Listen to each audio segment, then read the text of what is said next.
Good afternoon, ladies and gentlemen. I would like to welcome you all to our conference about the Second World War called Over There, Tennessee and its allies in the Second World War. And I just have a few opening remarks to get us going. And then Gay Lyons is going to come up and give you some housekeeping stuff about how the name tags work and that kind of stuff. And then we'll begin our program. And so we're starting a little bit ahead of schedule, but that's okay. That's a good thing. So my name's Dr. Warren Doctor. I'm the President and CEO of the East Tennessee Historical Society. And as you can see, we've had a load of interest in this conference. We originally had imagined it would only be in the 2/3. And as so much interest started growing across the time, we had to kind of move it out and expand it into the whole room. And then the only way we could fit everyone in was to put everyone on round tables. So if you have to spin around, that's okay. We're sorry about that, but this is the best way we could get the most people in for this. And so we're really, really excited to bring this to you. This is, I think, going to be a fantastic conference. Oh, wow. Thanks, Ken. And so before we begin, I've got some thanks I really got to address. And then I'll sort of talk a little bit about the conference. The first thing is to say I would like to thank our community sponsors and community partners. The Churchill Society of Tennessee is one of our partners. The Medal of Honor Museum in Chattanooga. Of course, AMSI, the American Museum of Science and Energy. The Center for East Tennessee at War is one of our sponsors and community partners. The Howard Baker School of Public Policy. The Tennessee State Museum, as well as the Tennessee Holocaust Commission. I would also like to thank the Veterans Memorial Association, and I would also like to thank Sherry Lee for putting Alan Packwood up in her house.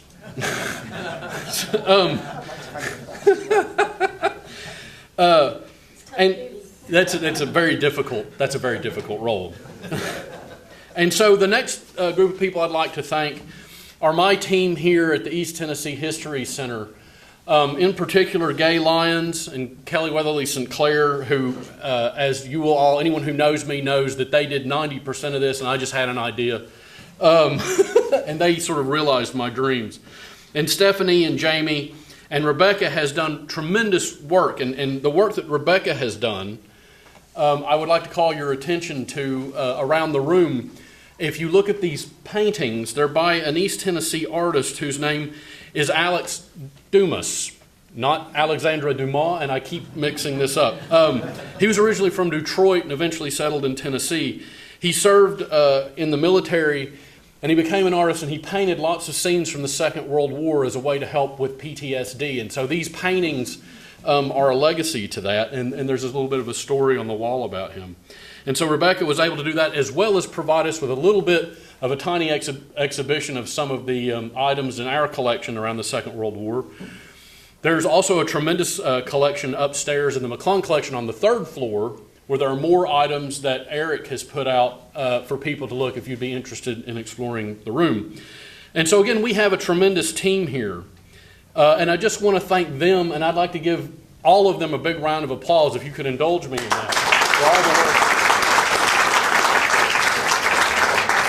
that they put in. And it is my honor that I get to come to work every day and stand on the shoulders of giants. And I mean that. So the other things that I would like to draw your attention to is around the other things that Rebecca has done, is that if you want to get up in your free time and if you would like to go explore some of our exhibitions, Voices of the Land is our permanent exhibition in the major gallery, and I would love to welcome everyone to roam through that and take in what you can when you have time, as well as our feature gallery, which has an exhibition on Carl and Pearl Butler called They Lived What They Sang, or They Sang What They Lived, about a local country music group that sang Don't Cross Over Love's Cheatin' Line, and they were just down from Happy Valley. And one of the things that you'll notice if you do walk around the museum is there are 7 panels just outside here as you go in towards the museum of every recipient of the Medal of Honor from East Tennessee. There were 7 in the Second World War. Now, there are more than 7 in total, but there were 7 that received it during the Second World War. And among them, 2 of them were from Knox County, Trey McGill and Alexander Sandy Bonnyman. Both of them served in the Pacific Theater. So I'd like you to, while you have time, if you have time, to explore these things that are around you. Now, I should give you a couple of the reasons I thought it'd be great to have this conference, and draw your attention to why I think it's great that we're all here today and that we're all sharing. And if I'm honest with you, this conference grew out of an idea of me just hanging out with my buddies and talking about the Second World War, which is why Alan and Richard flew over here to do that. And it sort of grew into something greater, particularly when I talked to Gay and to Kelly and what we could actually do with this conference and how this conference could become, secondly, a really important knowledge exchange. The kind of history that we do in East Tennessee, showcasing that and learning from what they do in Britain, which of course where I lived for 12 years. So there's a great exchange of historiography and ideas that I'd like to occur to come out of this conference, which I think is really remarkable. Now, some of the other things and motives for having this conference I think are pretty obvious. One of them is, of course, this year marks the 80th anniversary of D-Day. And in a way, we're observing D-Day and commemorating D-Day and the sacrifice that the greatest generation made to give us the world that we live in today. And I think that that's important. We're also doing this, and this is something I'm mentioning for Jim Dury and for Alan Packwood, this is the 150th anniversary of Winston Churchill's birth. So that year also marks that, and his birthday is in November? 30th of November. 30th of November. See, we're good there. And so I think that's important. And also, while we're here, I would like to point out that Richard Toy and Alan Packwood are our international esteemed speakers, and I'd like to thank them for being here. I was remiss in missing that at the beginning. But my final motive for having this today, which is a bit of a secret motive, is that I wanted this to be a birthday present for my father, who is here and who taught me more about history than anyone I know.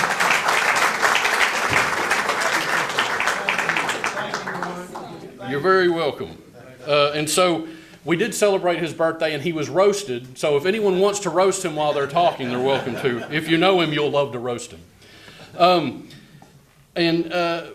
Let's see. So finally, I just want to talk about that it's a tremendous honor to have everyone here. I couldn't be happier to see this come to fruition. It's a completely full house, so bear with us again on the space. We'll do the best we can to accommodate everyone.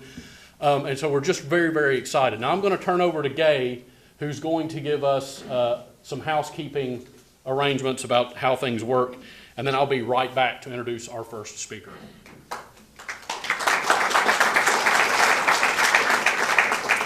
Good afternoon. I'm Gay Lyons. It's great to see you all. We hope this is the first of many conferences. We're so happy to see you. I know I always appreciate a little reminder of things I've agreed to do.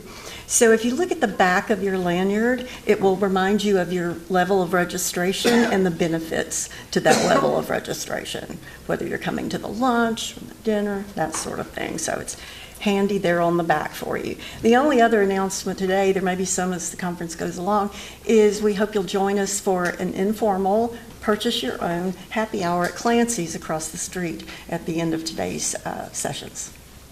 So that's all from me. All right. Thanks, Gay. Back to you. Thank you very much.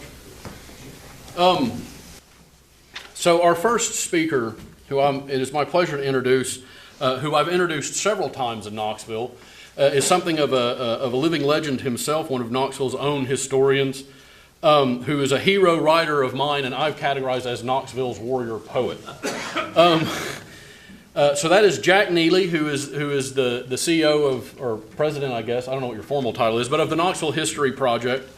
And it is a pleasure to hear him come and speak about the history of Knoxville and the Homefront in the Second World War. And I'm just going to hand over to you, Jack, and let you speak. Thank you very much. Thank you very much, Warren. It's an honor to be here. I want to talk about Knoxville during the Second World War, mainly about what Knoxville did to contribute to the Allied efforts during the Second World War. All cities, I think, in America became war effort producers to different degrees. Knoxville is especially unusual, mostly because of the Tennessee Valley Authority, here with tens of thousands of people manufacturing vital war material. You might say it almost constitutes another front of the war. The soldiers who were in harm's way get most of the attention, of course, as they should, but it's useful to remember the people mostly forgotten to know the full context of the war, the people, the thousands who made the war effort possible from home. I want to talk about the setting a little bit. Knoxville was a lively but rather reckless city in 1940. It had a population of about 120,000 in town. That's significant. It's more than half the size of Knoxville today, about 200,000 in Knox County back then. But it probably seemed bigger then than it does now, especially downtown. Memories and old pictures often make it seem larger.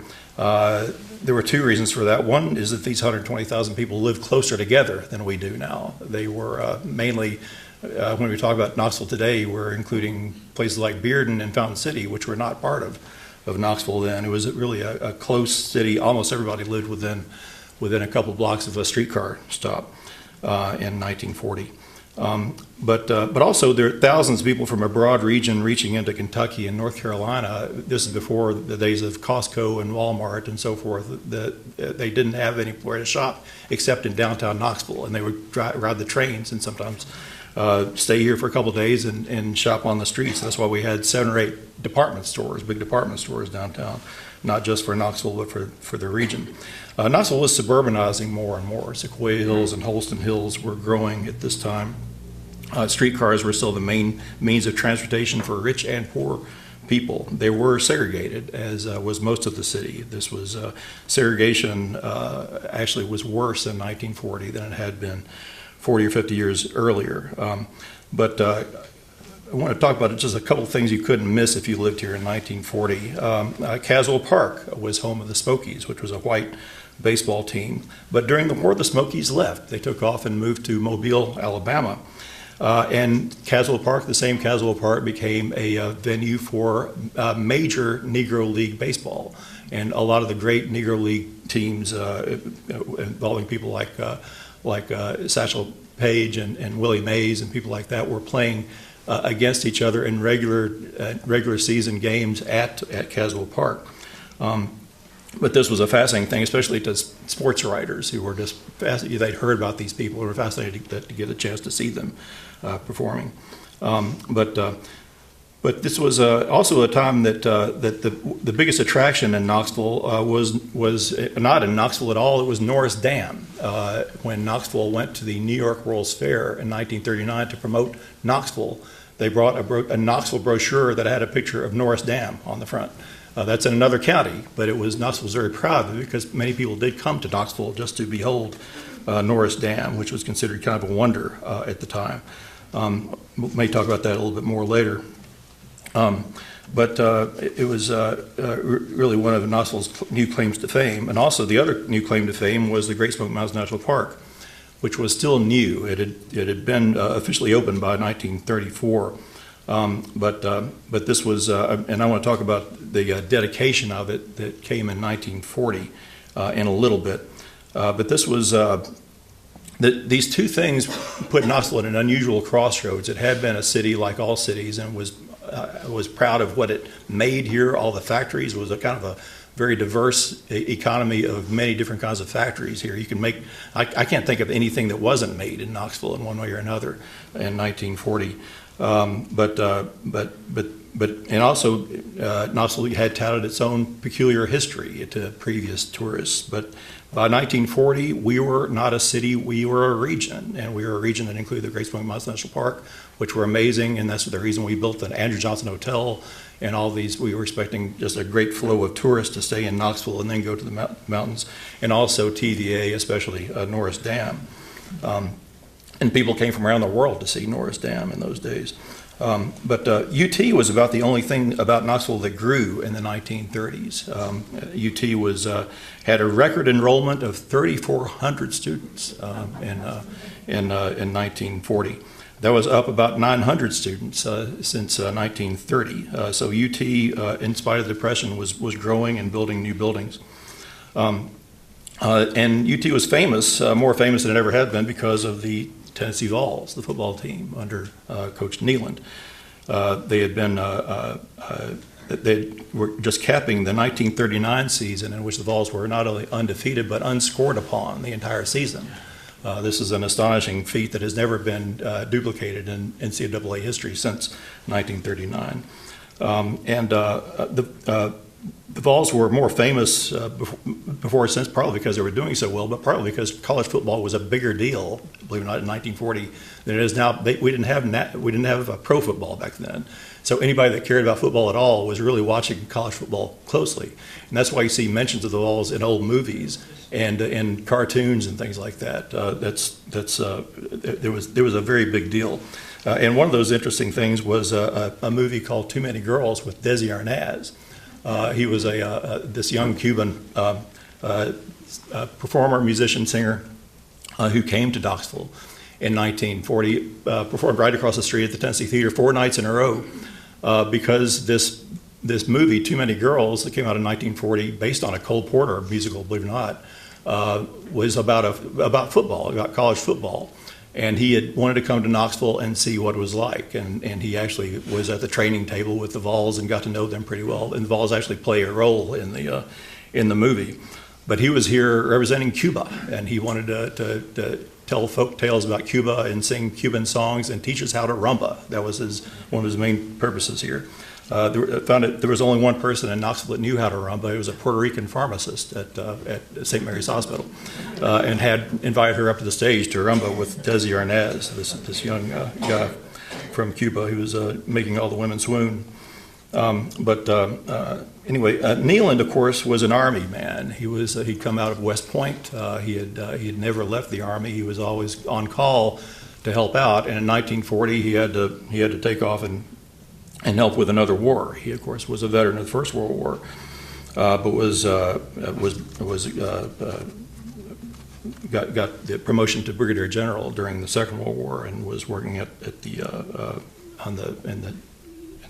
South Pacific region and Indian Ocean region, kind of working on transportation. But he was. He coached some Army football exhibition games against early pro teams, but was made a brigadier general in the China, Burma, India theater. And the Vols carried on, missed one season during the war, but that was all. A guy named Clarence Brown was from Knoxville. He was a mill manager's son who went to Hollywood and did very well and became a director for MGM. During the war, he put out several movies. One was called They Met in Bombay, one The Human Comedy, one The White Cliffs of Dover, and one National Velvet. At least three of those have war themes, but these were all very popular movies done by a guy who grew up in North Knoxville near Brookside Mills. But despite all this kind of fun stuff, Knoxville itself was getting worse press than it had in any time of its history, including even Ernie Pyle, the most famous war correspondent from America of the Second World War. He was here frequently. He was a Scripps Howard columnist in the 1930s. He came here several times, partly to observe the building of Norris Dam, and he described it in great detail, poetic detail. He thought it was just an amazing feat. He actually liked Knoxville, but he'd heard people say that it was the dirtiest city in the world. And he said, I've looked around, and I can't say I can argue with that.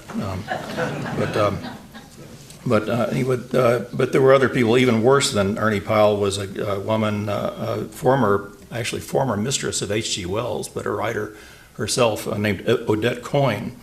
I think she was from Belgium, but she came to Knoxville and wrote a book called A Foreigner Looks at TVA, and described the effect of Knoxville as corrosive to her personally. She said it made her an old woman before her time. But the Depression had hit the city. That was a part of it. It had been a long time since we'd known a new hotel or movie theater. And old theaters were declining rapidly. The Market Hall and the Lyric Theater were no longer as nice places as they had been once. One of the news buildings downtown, I'm glad to say the building is still there, the S&W Cafeteria, which is now a beauty school on Gay Street. The Art Deco 4-level cafeteria with mezzanine and spiral staircases and a live organist all day long as you were eating your lunch. And McGee Tyson Airport had opened its new expansive Blount County setting in October of 1937.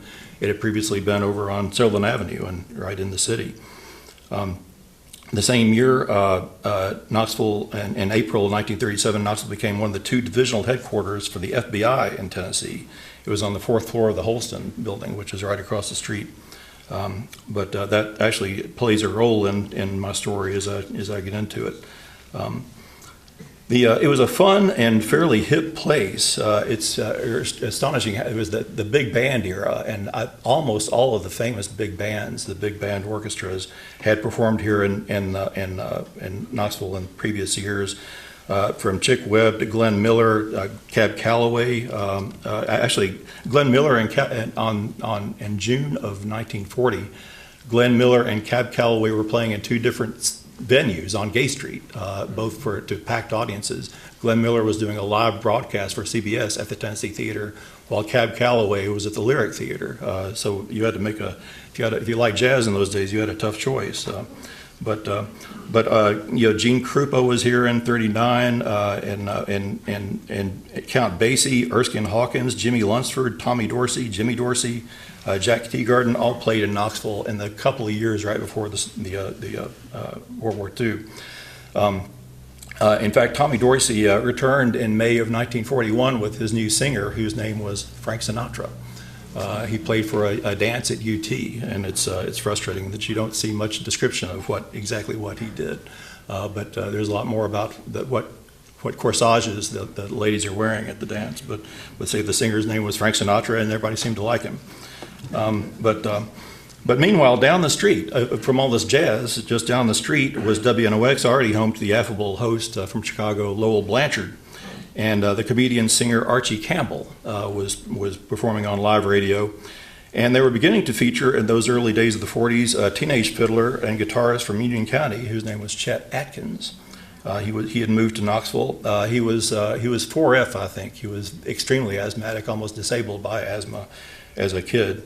So the Army had no use for him, so he learned how to play guitar very, very, very well, mainly by trying to sound like Django Reinhardt, and according to his autobiography. But that's another person you might have seen in Knoxville at that time. I have always thought I can make things Knoxville relevant to almost any subject, and Churchill kind of stumped me for a while. But I think the closest I can get is what happened on September 2nd, 1940 in Knoxville. President Franklin Roosevelt, who was the author of TVA, for those of you from away, he's the guy that created the Tennessee Valley Authority as part of the New Deal program, this massive electrification hydroelectric dam project that changed lives in lots of ways, worked on improving everything from erosion, irrigation, lots of improvements to the whole valley, reaching from Virginia to Mississippi.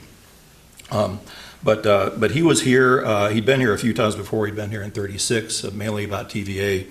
But he came here in 1940, specifically on a trip to dedicate the Smoky Mountains National Park. The park had already been there, was already very popular. They had lots of postcards and so forth. Many people were already finding their way there. But it hadn't been officially dedicated by a president before, and that's what he went up there for. And I've always seen these pictures of Roosevelt at Newfound Gap. They would talk about him with his 1 foot in North Carolina, 1 foot in Tennessee. It's a charming picture. You see him in this beautiful, fresh, natural setting with a interesting stone structure there. And it looks charming. People always smile. Even Republicans smile when they see that picture of Franklin Roosevelt dedicating the national park. But this was September 2nd, 1940, and I started looking this up. And this was a time of extreme anxiety for the entire free world.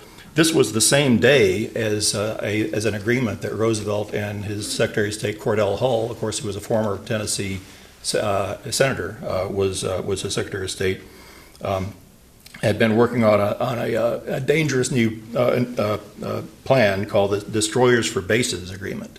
I say dangerous because the United States had been trying to carefully tread this illusion of neutrality in the war before in 1940.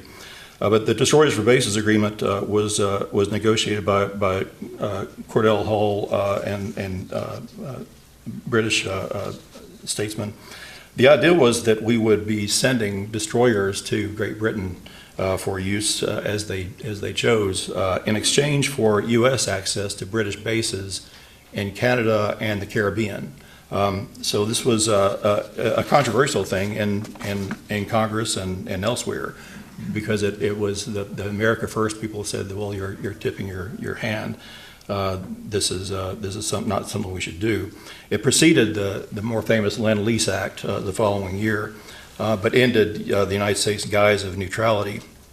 At Newfound Gap, President Roosevelt, when he's smiling on that beautiful platform, it actually was opening up with a talk about the beautiful mountains and the hardy pioneers who first settled here. But he said, if we are to survive, we cannot be soft in a world in which there are dangers that threaten Americans, dangers more deadly than those the frontiersmen had to face. And he made the point that things had changed so much in terms of transportation, that distances had shrunk. He said that Europe is closer to America than one side of the Smokies was to the other 200 years ago. And that you could argue that's true, because you had to walk. You could fly from Europe to America faster than you could walk across the Smoky Mountains, certainly. But he was frank about the draft. The draft was starting that year, 1940, and he said, get ready for the draft, get ready for defense. Well, this gesture about the defense, the destroyers for bases program, reportedly made Hitler furious. And 2 days later was when Hitler vowed to raze the cities of England to the ground. And intensified bombing of England. The London Blitz started later the same week as Roosevelt's Newfound Gap speech. So it gives a different. I'll never look at that picture the same way again, since I looked into this and realized all the stuff that was on his mind when he was here. But anyway, I want to mention just people you might run into on the streets in 1941. Everybody from Harvey Broom, the 39-year-old lawyer who at the time of Pearl Harbor had already helped found the National Wilderness Society, was an attorney with an office downtown. You might see him. You might see a young Charlie McCarthy, who was a Catholic school fifth grader. He was later known as Cormac McCarthy. He spent a lot of time downtown. His school was downtown. You might see John R. Neal, who became famous for the Scopes trial, as one of John Scopes' defense attorneys. He was also a brother of Navy Rear Admiral George Neal, who visited him at the Watauga Hotel. John R. Neal was famously eccentric. He lived by himself in a hotel room down Gay Street. But in 1943, a Rear Admiral visited him, I think surprising his neighbors. George Dempster was here, 54 years old, former city manager, also becoming famous nationally as the inventor of the Dempster. Patricia Neal, future Hollywood star, was then a star of Knoxville High School at age 17, and already getting notices for her performances here. Stick McGee was a 23-year-old guitarist who was working at the Manhattan Cafe. He would later enlist in the Army, was in the South Pacific, and began learning an Army song. Brought it back after the war and made a song called "Drinkin' Wine Spodioti" out of it.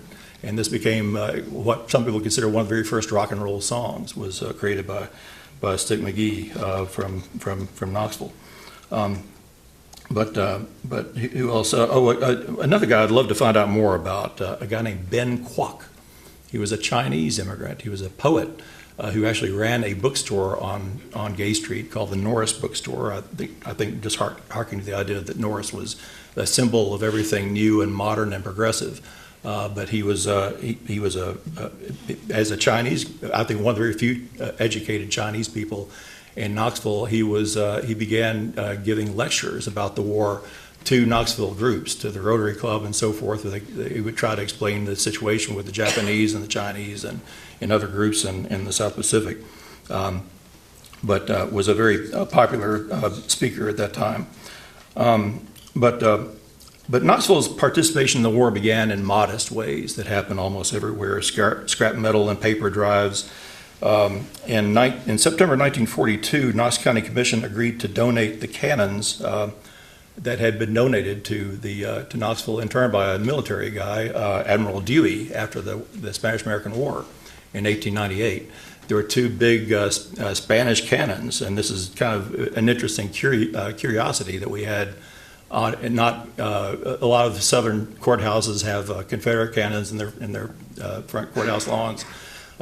We could never have agreed what kind of cannons from the Civil War to put there, so we never put them there. But after the Spanish-American War, we had these Spanish cannons. They were enemy cannons that had shot at U.S. naval ships, but they were cannons. So we put them on our front courthouse lawn. They were installed there in 1905. They were unpopular at first. I don't know if because they were Spanish cannons, but they got defaced a lot and had. They were kind of like the rock at UT at one time. They were painted a good deal. They were donated, though, in 1940 to a scrap metal drive. I think the county was trying to make an example. Knoxville had kind of been slow to go to this idea of collecting all the scrap metal and donating it. But they were replaced in fiberglass about 50 years later by the same county commission. I could go into what a great idea that was if you want me to, but I won't. But that's what you see there today. They're said to be replicas of those Spanish cannons that were melted down for scrap during the World War II scrap metal drive. But back to the Tennessee Valley Authority, it was the key factor in what made Knoxville exceptional. TVA was already the largest federally controlled power source and became a dynamo of the war effort here in Knoxville. Norris Dam had been completed in 1936 and was considered a model effort. I mentioned Ernie Powell and us using Norris Dam as a symbol of Knoxville. And just before the Nazis invaded Poland in 1939, TVA commenced work on Watts Bar Dam. In 1940, even though the United States was not technically at war, there was much anticipation of an imminent need for war materials. The United States deliberately ramped up power supply facilities, especially for aluminum production. That was what the main emphasis was at that time, and it remained a main emphasis for the rest of the war. It was like a major war effort, but project in peacetime. And it was enabled by TVA that already had certain powers to certain abilities to take initiatives that private industry could not. The Alcoa plant, a private industry 15 miles to the south, had been there since 1915 and had been a factor in World War I because a lot of war vehicles, planes, and other things were made of aluminum or made with aluminum. But it was suddenly relevant to a new war. Alcoa ramped up its production of aluminum by 600%. Much of it be shipped to U.S. allies for war manufacturing before the United States was in the war. It was especially useful, of course, for warplanes. The new North plant in Alcoa, built between 1940 and 41, employed 12,000 workers. And was said to be the largest factory under one roof in the world. I don't know if that's true or not, but if it was later overtaken by something in Oak Ridge. Fort Loudon Dam, which we know best, was commenced in July 1940. It was planned before the United States was in the war, but it was a complicated project to be completed in 1944 when the war effort hurried up the dam construction program, and it was completed in the summer of 1943. Cherokee Dam on the Holston River, I'm just talking about the dams within an hour or so of Knoxville, was commenced in August of 1940, completed December 5th, 1941, just 2 days before the attack on Pearl Harbor. Douglas Dam on the French Broad and Fontana Dam were commenced just weeks after Pearl Harbor. I'm not sure these dams would have been built if not for the war effort. Aluminum was the main announced reason for the increase in power capacity, but aluminum was easy to talk about because it wasn't a secret.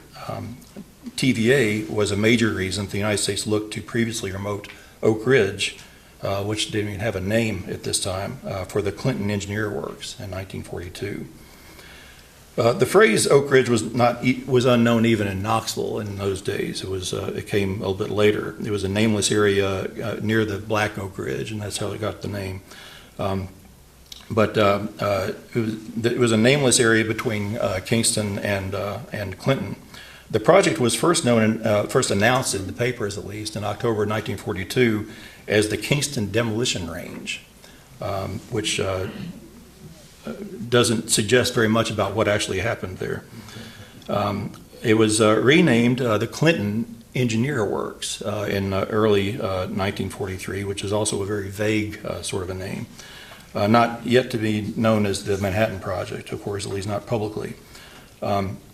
It was for the refinement of uranium and enrichment of uranium. This process needed a major power supply, and that's why they needed TVA, which was, like I say, one of the biggest power supplies in America, public or private, all gathered together because it connected all these hydraulic dams and also several coal-powered plants.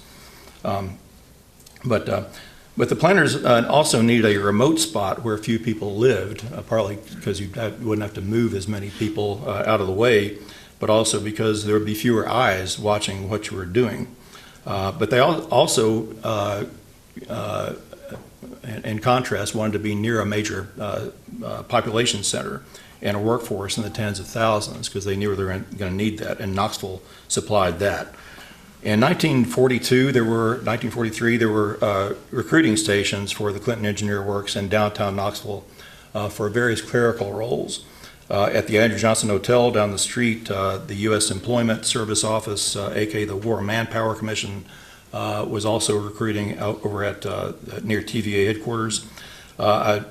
Just one example, I found that they were hiring comptometer operators for the Clinton Engineer Works in June of 1943. Comptometers, if you don't know, were early mechanical calculators, and they knew certain people could use them, and run them well, and they wanted those kinds of people to work for Oak Ridge and adding up tallies of things that they probably didn't understand what they represented.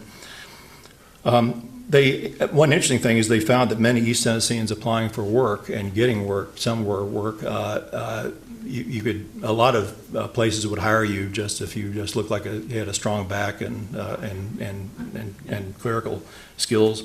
But to work for Oak Ridge, you had to have a birth certificate. And not all East Tennesseans had birth certificates. They found that they had to enhance their office of birth certificates at the courthouse over here and build an extra office to take in all the demand for people asking for birth certificates for themselves so they could apply for work at Oak Ridge. But there were a lot of the people who built Oak Ridge were Knoxvillians. There were daily buses, at least 30 at the beginning, and they began adding more. 30 buses with 54 passengers each, and that makes 1,600 people for a round trip of these 30 buses. But they soon started adding some experimental trailer buses that had been converted from automobile carrying trailers. So they're just big trailers, like tractor trailers of people going back and forth to Oak Ridge, people working on a project that they didn't really understand, but knew it was something their government needed them to do. Oak Ridge grew in population from almost nothing in 1942 to 75,000 people in 1945. There was anxiety from Knoxville merchants, especially in downtown Knoxville, about this government-subsidized competition, especially when they were started talking about building sort of a downtown section with shops and things in Oak Ridge. And the government was quick to assure Knoxville that Oak Ridge stores would supply only the most basic daily necessities of toothpaste and that sort of thing, and that workers would still come to Knoxville for all sorts of special purposes, including suits and pianos. But also, to a degree I didn't know before, Knoxville was where much of Oak Ridge was planned.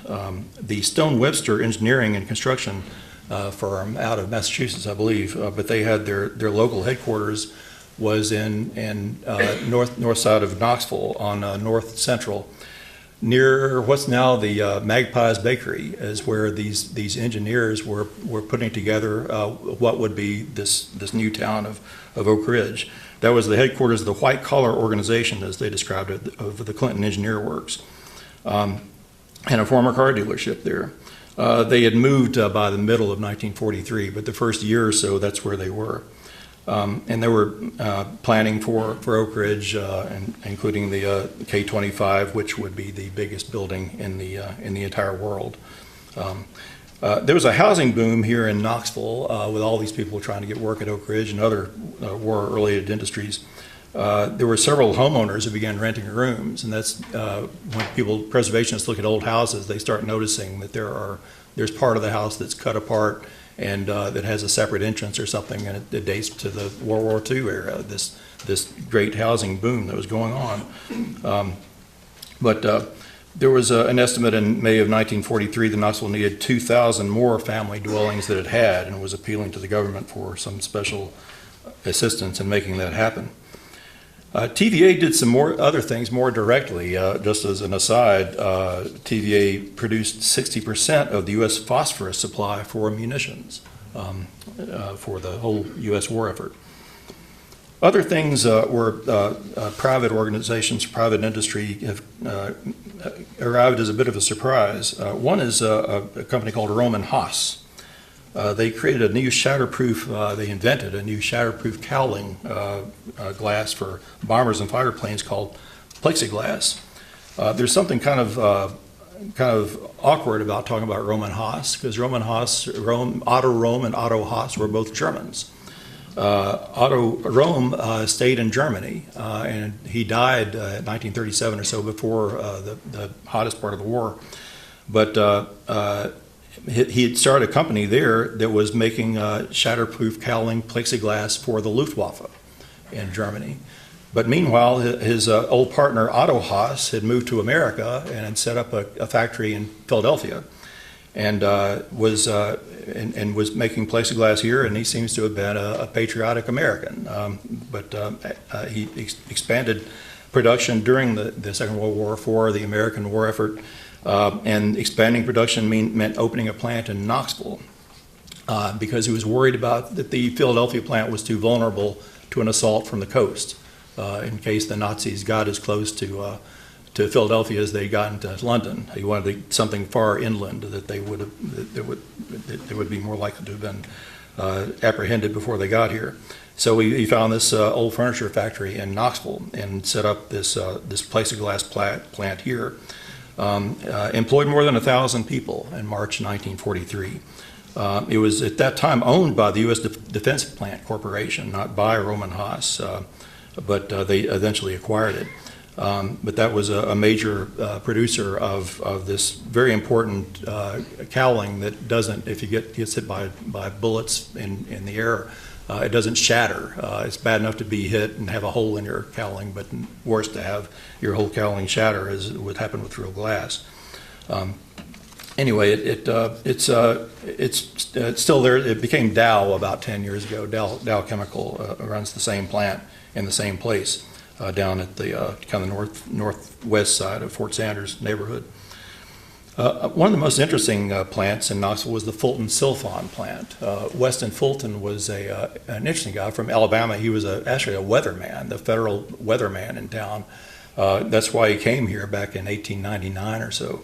But was an inventor. He kept dickering with things, would make forecasting the weather easier, and he came up with something he called the Silphon, which is a flexible metal bellows that seems infinitely applicable to all sorts of different kinds of devices. They made the depth charge possible in World War I, and Fulton Silphon began supplying these for that purpose back then. During World War II, they did the same thing with Silphons for depth charge, but also for lots of other uses. But they literally millions of gauges that were useful in aviation, ammunition, Navy ships were all produced in that one plant on the west side of the UT area. In fact, Fulton Silphon at its height in the early 1940s was larger than the University of Tennessee. It was several thousand people worked there. But that was their most famous application for the Fulton Silphon, though, was top secret at the time. Most people who worked there didn't know what this was about. But the Norden bomb sight, which was a major advantage for the Allies in bombing, that would kind of help adjust over multiple factors knowing exactly where a bomb would land. But it's been called an analog computer, the Norden bomb sight, and the Fulton Silphon was an essential part of it. They produced more than 20,000 of these bomb sight assemblies at the Fulton plant during World War II, and they got the Army Navy E award with 5 stars, which is the highest commendation for industry that the United States military bestowed in those days. If you want to see where that happened, that was where University Commons is now. It's actually a similar shaped building in the same place as the old Silphon plant, which was torn down about 20 years ago. Knoxville had a lot more knitting plants than anything else, and we had Standard Knitting Mill was one of Knoxville's biggest employers in 1941. Ramped up to supply millions of undergarments for the Army, socks, shorts, and T-shirts. At one time, they tried to promote Knoxville as the underwear capital of the world, and that's I can't question that. There were actually about 20 different factories that made different kinds of underwear, including socks and so forth, in Knoxville. But there were at least a dozen plants were producing clothing for the war effort. And many of these plants had, we hear about Rosie the Riveter, women getting into industry. And in fact, many of these textile plants were mostly staffed by women already, or had women working at the machines that made these socks and other garments. But Brickside Mills, which was on the north side of town, also earned the Army Navy E award for making cotton duck, heavy fabric, and he got that award in March of '43. The War Labor Board, some of these factories have been kind of stingy about paying their workers over the years, and strikes were not uncommon. But the War Labor Board kind of mandated raises sometimes to forestall strikes, which could be cause a lot of trouble for the war effort.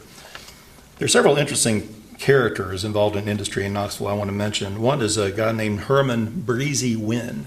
This was a guy who was very well known when I was a kid. People would point him out. The older folks knew him well. He was a kind of a character. But he was a Vol football star in the early 1930s and was interested mainly in athletics his whole life. But he founded, after his football playing days were over, he founded Southern Athletic Wear and it made all sorts of athletic gear. But was located right here on Gay Street. Back when they had factories on Gay Street, they had everything on Gay Street in those days. And the Emporium building, which many of you know and some of you may even live in now, was his factory, where he made jock straps and socks and all sorts of things. Well, in 1942, he got a contract with the Army to supply 125,000 pairs of Army pants. That really ramped up his operation quite a bit. But that's the reason that the guys who were involved in the Battle of the Bulge and other things actually had trousers to wear into battle. But he also made barracks bags, which were like duffel bags, all these essential supplies for the Army. Another interesting guy is named Ben Bauer, and I've run into him several times over the years in my research. He was a guy who was kind of a wheeler dealer guy who was quick to see a way to make a profit on something. But he was fascinated with war surplus, and after World War I, he opened a war surplus shop and sold all sorts of war surplus. But he became particularly well known for a very particularly expensive kind of war surplus, and those were biplanes. He actually had bought Jennies, World War I Jennies, that he sold to anybody that wanted to buy one in 1920 or so. And that's why we have a lot of wealthy young men who live on Kingston Pike started buying Jennies in the 20s and flying them around and crashing them and rebuilding them. And actually, Ben Bauer himself survived a pretty bad crash himself. He became kind of a promoter of aviation back in the early days when McGee Tyson Airport was out on Sutherland Avenue. A lot of the planes that would land and take off there were Ben Bauer's Jennies. But he by the 1930s, he founded a company called American. He'd been selling mostly secondhand goods all this time, but then he got involved in manufacturing canvas things, which he was used to dealing with anyway.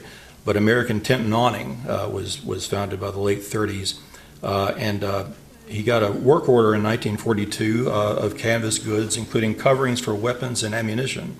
That he began doing there, and also began manufacturing Army tents. He had 50 employees in 1940 and 300 by 1942. This company, he kept it going after the war. He renamed it Camel Tent. And I remember when Camel Tent, when I was a kid, we would go to the Camel Tent store, which is in the same place where you used to work in the World War II era, down in the Old City area. I want to mention his name was in the news just last week because an athletic field in South Knoxville that he helped establish is in question about its future, whether it's going to be open for development or not. But another of these interesting, sometimes kind of offbeat industrialists of Knoxville in the World War II era is a guy named W.J. Savage. He was an English-born industrialist. He came here in the 1880s. He was an old man at the time of World War II, but was still very much a player. He had come in here in the 1880s to install a big mill rollers for the White Lily Flour Company. That's what he came here for. He thought it was going to be a one-time job. He kept seeing other jobs around Knoxville. Ended up establishing a big heavy equipment plant here that was actually located in the World's Fair Park area. W.J. Savage they had marble cutting equipment and earth moving equipment, really heavy duty stuff. But he began in manufacturing heavy airplane building tools, like metal cutting things that were useful in airplane building factories.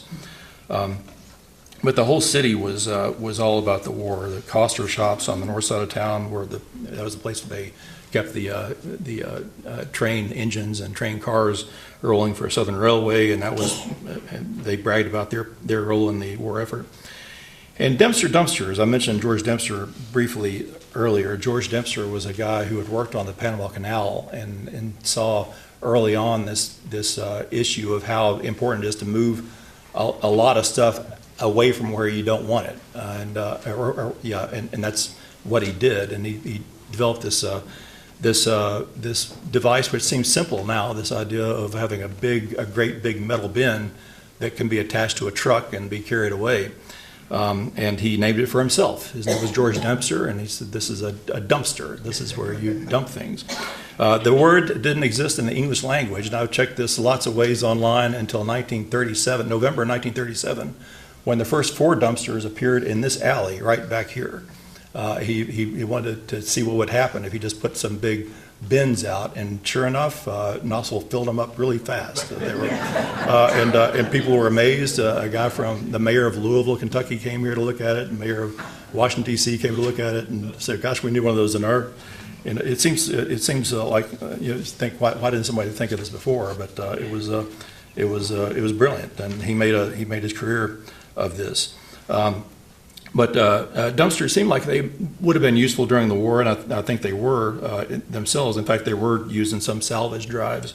But the contract he got was to build 15,000 steel pontoons for Navy boats during World War II. So there might have been pontoons involved in D-Day or whatever that they were manufactured by Dempster here in Knoxville. And I mentioned UT briefly earlier. UT also geared up for war. UT, after the draft began, UT began losing male students quickly. At one point, late in the war, women outnumbered UT as students 4-1. But they found ways to fill the gaps. In 1942 and 43, there were 3,600 Army Air Corps trainees at UT on campus, plus several hundred engineers who were headed into the war in different ways. Among them was a guy from Indiana named Kurt Vonnegut. This is the future novelist. He came to Knoxville just to attend UT for a few months for this obligatory training program. Remembered it briefly years later when he talked about drinking beer at the Andrew Johnson Hotel. This was beer was the only thing. It was only alcoholic beverage that was legal in Knoxville in 1940, 41, 42. But it's interesting that he remembered that. Of course, his career was partly determined by the fact that he was in the Battle of the Bulge, was captured, was actually in Dresden at the time of the firebombing, and barely survived by hiding in a meat locker during that. And that was such a traumatic experience to him that he began his career as a novelist, almost as if to try to deal with these horrific memories. What else? Meanwhile, there were war bond drives going on. Several of the Tennessee Theater right across the street. I wrote a book about the Tennessee Theater, and there were several of these war bond drives. And they would sometimes have a celebrity, one Hollywood celebrity or would come to a war bond drive, and that was a big deal. And they would raise some money. Well, they decided to have a great big one in June 28, 1944, same month as D-Day. Biggest war bond drive in East Tennessee history was at the UT's Alumni Hall. And they didn't have just one or two or three celebrities there. They had about 10. A lot of them were B-movie celebrities, John Payne and people like that. But there were also several others whose names still resonate today. One of them was Al Jolson was there. Al Jolson was most famous to an earlier generation, and they actually had to describe in the papers to people who Al Jolson was. He was in the first ever sound movie, The Jazz Singer, in 1927. But he was there to appeal to the older folks. There was a young guy that had to be explained to the older folks. A young guy that mainly just young girls know who he is. His name is William Holden. He was 26 years old. He was already a lieutenant in the Army Air Force, but just 26 at the time. And they had the Air Force Orchestra there with a guest conductor whose name was Benny Goodman. So this was an all-star show at the Alumni Memorial, unlike any other show most people had ever seen. I'm sure at that time or any other time. But there were a good many. Dark spots in this whole era, and some of them here in Knoxville. There was a troop train wreck that killed several dozen soldiers up near Jellicoe in July 1944. That was a horrific thing, and all the hospitals' histories have stories about that. But the same year, Walter Hoffmer. I mentioned earlier that the FBI set up headquarters across the street on the fourth floor of the Holston building. 2 floors above, by the way, where WROL studios were, where Flatt and Scruggs were beginning to have their career as a duo. But 1944, the FBI became aware that there was a Nazi spy in Knoxville, and he was living at the YMCA. And he had been applying for work at Oak Ridge and elsewhere. He didn't get very far with that application apparently. But he was working for an electrical supply company here in Knoxville and kind of biding his time, and apparently still communicating with Axis forces via a mail to a drop box in Italy at this time. But they pounced on him one night. They decided it was time to get him, and they'd known about him for a few weeks, and they just watched him. They said that the people in the YMCA knew him, and they said he was a very friendly guy. They said he seemed awfully friendly toward Hitler, but other than that, he was a nice guy. But they jumped on him at 3 o'clock in the morning, arrested him, brought him here to the Holston building, and interrogated him. And actually, he said, "You got me. I've got my codes are back in my apartment at the Y." And they got some codes, and they were actually found them to be useful in interpreting Nazi communications. But Waldemar Offmer, his name was. One interesting oddity about that is that the FBI agent who decided it was time to arrest him was an FBI agent named Mark Felt. And you may recognize that name as the guy later identified as Deep Throat in the Watergate story. It was a very early career.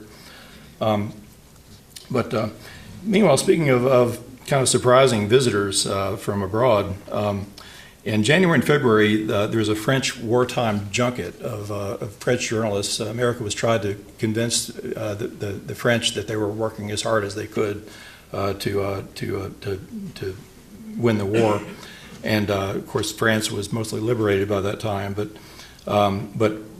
there were 7 journalists. A couple of them are famous enough that you can look them up today. But one of them was named Jean-Paul Sartre.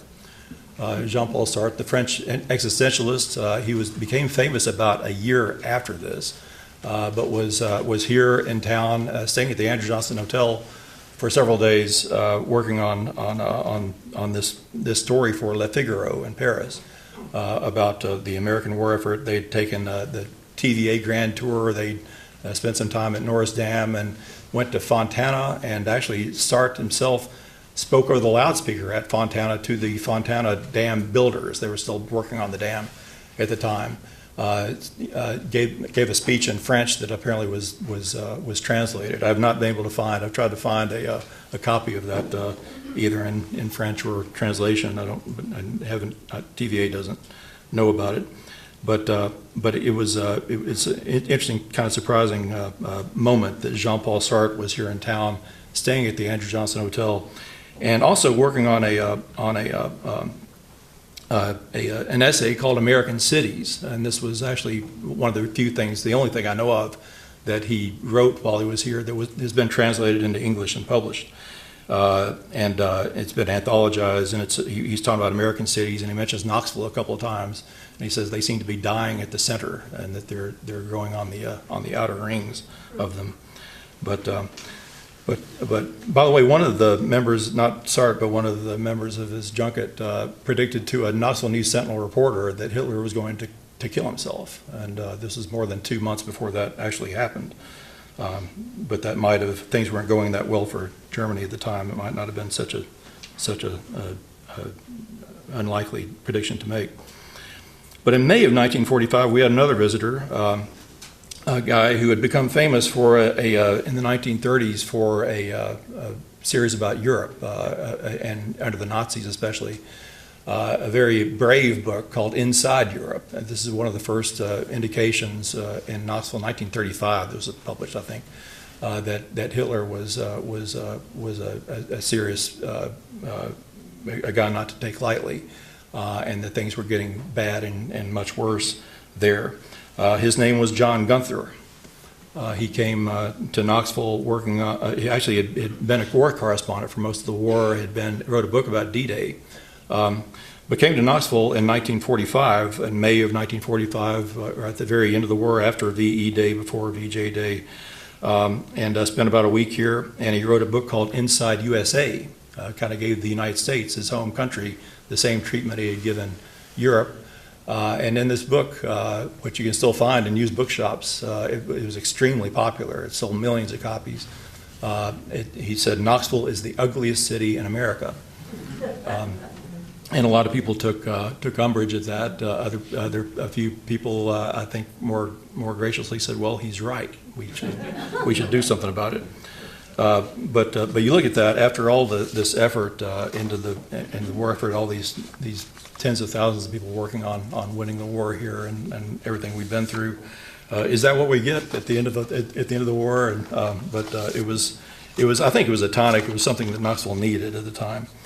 But Anyway, but of course, if Knoxville, you look at all the stuff that happened here, and if it was all taken away, it would have crippled the war industry. Of course, if Knoxville didn't exist, it would have ended up somewhere else, and might have been more expensive somewhere else, or something might have been, who knows, might have been less efficient in one way or another. But it was, but this Knoxville certainly did participate in the war effort, even the people who stayed home, unlike the many thousands of people who went off to war in war uniforms and were in harm's way. But anyway, I'd have maybe a few minutes if anybody has any questions. I'd be happy to take them. This is all new research for me. I've never given this talk before, and it's not part of a project. But I've learned a lot, as I seem to learn every time we take on a new talk or a new book or whatever we do at the Knoxville History Project. But grateful to be here, and thanks a lot.